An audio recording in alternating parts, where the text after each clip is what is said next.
In this day and age, it's a real hassle finding good over-ear budget headphones which have a battery life of over 60 hours. These right here are the OneOdio, it's OneOdio A70 headphones. These are currently priced at £37, however very soon they will go back to their £50 price range. Here's just some key features about the product that you will need to know that may sway your decision in your purchase. I would definitely recommend these headphones for people that love crazy loud music. These headphones can get extremely loud. This is definitely something new in the budget headphone market, since if you want to get really good sound quality with budget headphones, you tend to have to fiddle with an equalizer. But I was really shocked when you didn't need to do this. In addition to this, the bass is actually quite good as well. Although every time I hear a bass drop when I'm listening to music, it doesn't feel like my skull's compressing in like some skull candy headphones, for example. I definitely still feel the thump of the bass every time I listen to quite bassy music, and even in non-bassy music I still hear a little bit of bass trickled in there, which does improve my listening experience. Another thing which also improves this is the comfortability factor.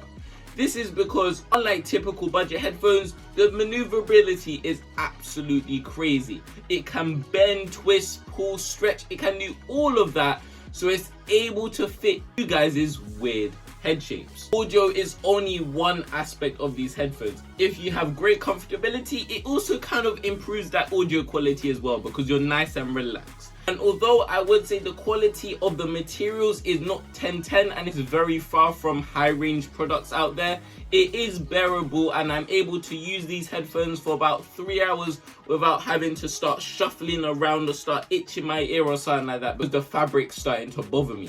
And while I was using these headphones in my house, I left my phone upstairs in my room. I maneuvered with these headphones all around the house. I went into rooms, I closed doors, and I did not lose connection. I even went to the point where I went outside, took 5 steps outside, and then it finally disconnected. Shouldn't be expecting any connectivity problems with this device, because this connection is fantastically strong, I must say. It is also a cable that comes with it, so let's say you want to plug it into one of the devices that still have the actual port, probably an iPad mini. It does provide that support as well, just in case the battery dies. And also, speaking of connection, if you want to connect them to your phone, iPad, or any device, you just hold the power button for 5 seconds and it'll come up in your Bluetooth settings almost instantly, which is fantastic. No, I know you guys are thinking, no, it doesn't come up with that French girl saying Bluetooth device is ready to pair. No, it doesn't come up with that. It charges with USB-A to USB micro B, so don't expect super fast charging with this device. This is the typical Samsung or run-of-the-mill charger that most budget headphones use, so it will definitely be slow charging. Don't expect any fast charging features with this device, and it typically takes about 2.5 hours to charge, which is quite long, but in consideration of the battery life, 70 hours plus, it is quite decent. However, it can take a little bit longer than this, depending on your usage and what settings you were using. A massive problem with this device is leakage.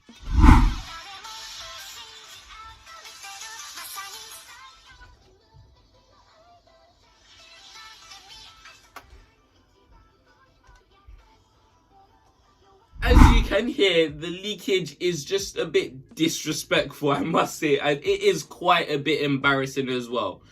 But if I actually turn down the music, the audio becomes mid at most, and the bass is just greatly reduced. So most of the bass does come from the sound as well. And because of this dilemma, I end up choosing every day when I wake up in the morning, am I going to embarrass myself on the bus and enjoy some music, or am I going to reduce the volume? Guess which one I picked every time.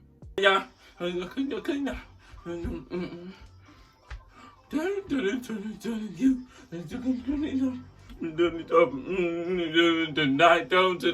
also give the recommendation to keep these headphones away from any liquid or moisture. Although this is just a general rule of thumb, these headphones specifically go crazy when in contact with any form of water. For example, let's say there's a light drizzle outside I listen to my music, let's say my hood's on, but a little bit starts dripping on the headphones. The sound starts to dampen and it sounds a little bit crummy. It just destroys the sound quality overall. It doesn't sound great one bit. Although it does go back after I've left it for half an hour to an hour, there's only so much times it's going to go back to that normal quality before it actually is damaged. Yes, that does include sweat from exercise and all of that mumbo jumbo as well. Just any moisture, just try and steer away from it. Final big thing I really didn't like about this device was the looks.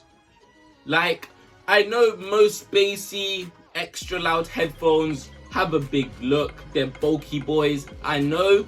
However, usually they look sleek and the design looks kind of cool. These just look a bit ugly, I'll be real. Maybe I'm just a hater because I tend not to like the design of OneOdio headphones. However, I just really don't like the design. I'm just a big hater of OneAudio's designs of headphones. However, some people might like it, but me personally, it's not for me. But now it's time for the conclusion.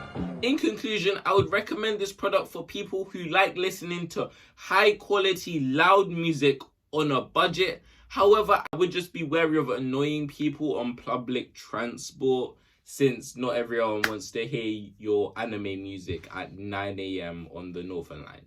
So yeah, that was the review. Please consider liking, subscribing, supporting the channel, and yeah, bye.